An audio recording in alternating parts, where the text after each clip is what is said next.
violently removed volunteers who were seeking to fish for more bodies at that quarry. But so many things are happening that we actually no longer appear to be as outraged as we should be.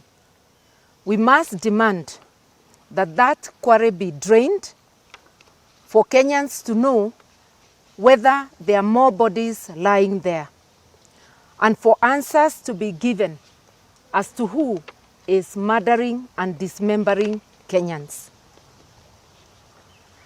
The Ruto regime had hoped to divert Kenyans from the economic sabotage that is going on. The shady deal of mortgaging Kenyan's premier gateway, the Jomo Kenyatta International Airport, to the Adani group, which is scandal-ridden and against whom questions of malpractices are being raised in many parts of the world. This amounts, the giving of this Adani group, our premier gateway, without competitive bidding and without public participation or the approval of Parliament, is actually economic sabotage. Jobs stand to be lost, not only at the airport, but also jobs relating to the export of horticultural products. Under this Adani deal, it is the Adani group who will determine what happens at the airport. It means our many farmers, horticultural farmers, and those employed along that chain will be subjected to higher prices, because the Adani group have not come as charity workers. They are coming to make money. It means the future of so many has been put in jeopardy, and that is why we call this economic sabotage. The same Adani group is being given concession over power distribution. Again, this is economic sabotage.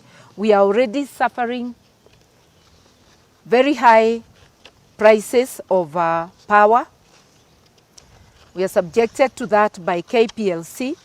Now with the Adani group, we cannot hope that things will be better. They can only be worse. You wonder why a regime would sabotage its own economy. And the only conclusion we can come to is that Adani is a front for cartels, high-placed cartels within the Ruto regime.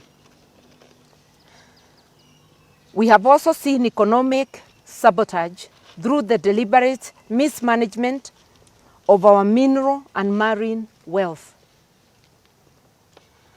Our mineral resources in Kwale, in Taita Taveta, in Busia, in Migori, in Kitui, and many other parts of the Republic, concessions are being given with total opaqueness to foreigners and with deliberate harm being occasioned to the host communities where these minerals are. This cannot be happening unless Adani is but a mere front of cartels within the Ruto regime. And I want to remind us that during the campaigns, Ruto and his supporters were telling people that they are coming to dismantle cartels. It appears they were talking of themselves coming in to remove, if at all there were cartels, and to perfect the art of capturing the state and putting it in the hands of cartels.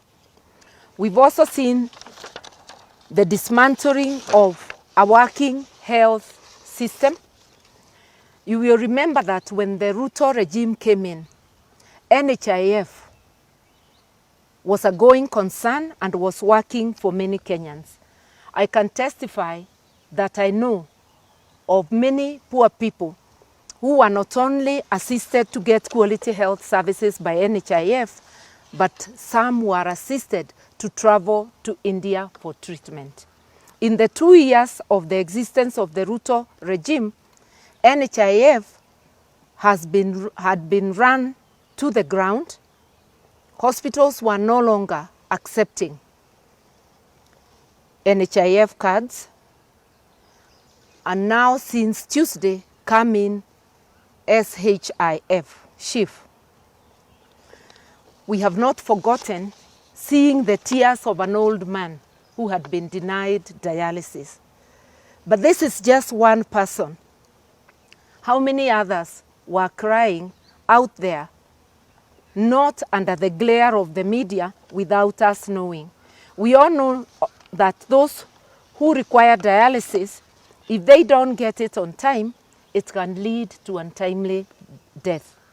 We do not know how many people and in what manner they have been affected by this clumsy transition from NHIF to SHIF.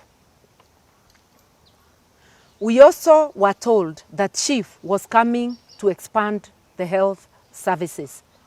We know that is a lie. We have seen indication that SHIF will actually restrict access to health for many.